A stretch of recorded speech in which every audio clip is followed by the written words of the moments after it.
Hey guys, this is our lecture video on kinematic equations, how to use them. All right, so what are the kinematic equations? Well, we've been dealing with a version of them as we've talked through freefall, but here are the more official versions of those same equations. Okay, so our first one is describing how far an object goes. This is displacement. Okay, so we have delta x is equal to final minus initial position. All right, that's equal to 1/2 times velocity initial plus velocity final times the change in time over which that object's moving. Then our second equation, we have the final velocity of an object is equal to the initial velocity of an object plus the velocity it gains from accelerating times the time interval over which it accelerates. Okay. Our next equation is, well, what about an object that's constantly accelerating? We know from Galileo's equation that distance equals speed times time, or velocity times time interval. If I have a displacement for an object that's accelerating, our displacement is then equal to the original part of Galileo's equation, velocity times time, plus acceleration times the time interval over which it accelerates. So this is the distance section over which our object accelerates, the distance from a constantly changing velocity. That's what this term is. All right, then we have, for exact same thing, for an object that is constantly accelerating, if it's gone a displacement of, say, 5 meters, and it's been accelerating at a constant rate, we can use that term and acceleration to get sort of the added velocity from the acceleration over the distance which it accelerates. Okay, so if we have initial velocity, we know the acceleration, and we know the total displacement over which it does that acceleration, we can find the final velocity. All right, but our key point here is kinematic equations describe motion. These are the general forms of the kinematic equations. Let's find out how it relates exactly to what we looked at before. All right, so when we talked about free fall, we were talking about one-dimensional vertical motion. We also made a number of different simplifications. Okay, so free fall equations are a form of the kinematic equations that we see here. How is that possibly the case? Well, let's just take a look. We said how fast an object goes in free fall. We used velocity equals g times t. We said every second our velocity changes by 10. Well, the general form is velocity final equals velocity initial plus a times delta t. So how did we get from this general equation to here? We said that when you drop an object, the initial velocity is 0 meters per second. And if you eliminate this term, what do you have? Velocity final equals acceleration times time. G is an acceleration. Okay, so how fast equation is right there. How far? Again, this is assuming that we don't have, our initial velocity. So if we drop an object, how far is that object going during some time interval? We said distance equals 1/2 gt squared. Well, our general form of the equation is distance is equal to our displacement is equal to the distance you get from your initial velocity plus 1/2 times a times the time interval squared. All right. This little triangle symbol again just means change in time. So if our initial velocity was 0, then we're just left with delta x equals distance is equal to displacement, 1/2 a delta t squared, which looks an awful lot like that, right? So essentially what we're getting to is these kinematic equations are just the general form of the free fall equations we've used previously. All right, the same one here comes from this derivation. Instead of looking at displacement d, we're looking at time. Great.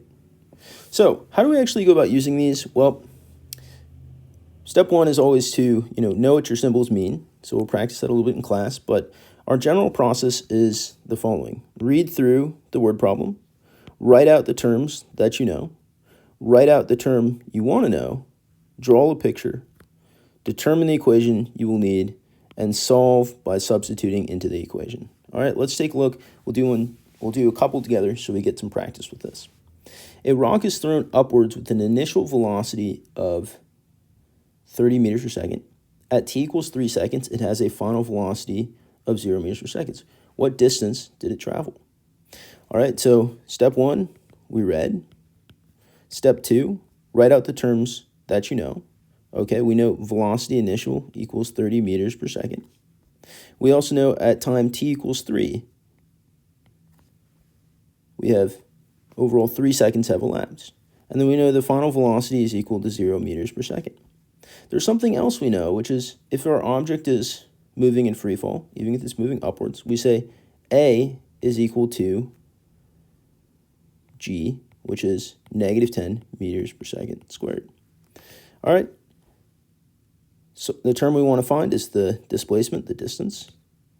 Displacement is really it's not quite distance, so this should say displacement. But what height does this thing reach after t equals 3 seconds? All right, and so problem 4, draw a picture. We throw a rock upwards. Should look something like this. Right? That's the positive direction. That's the negative direction. Step 5, determine the equation we'll need. All right, so ideally we're looking for an equation that has this guy. This equation right here looks pretty good. We have velocity initial, velocity final, time. Okay, this equation up here would also work. So let's go ahead and use the first equation. Delta x is equal to 1/2 times v initial plus v final times delta t. Okay, we have 1/2 times 30 meters per second plus 0 meters per second times delta t, 3 seconds. That ends up being 15 meters per second times 3 seconds. Seconds cancel. We had 45 meters as our answer.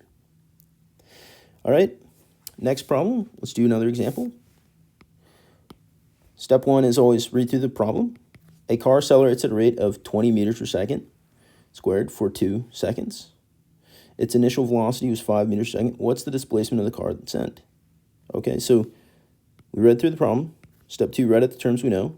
Acceleration is equal to 20 meters per second squared. Delta t, change in time, is 2 seconds.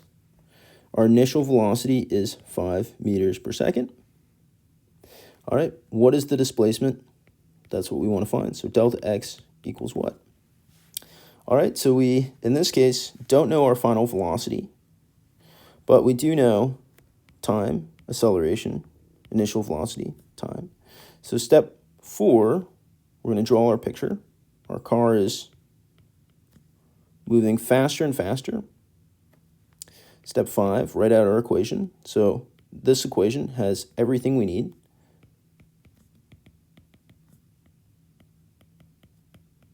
Okay. Step 6, plug in.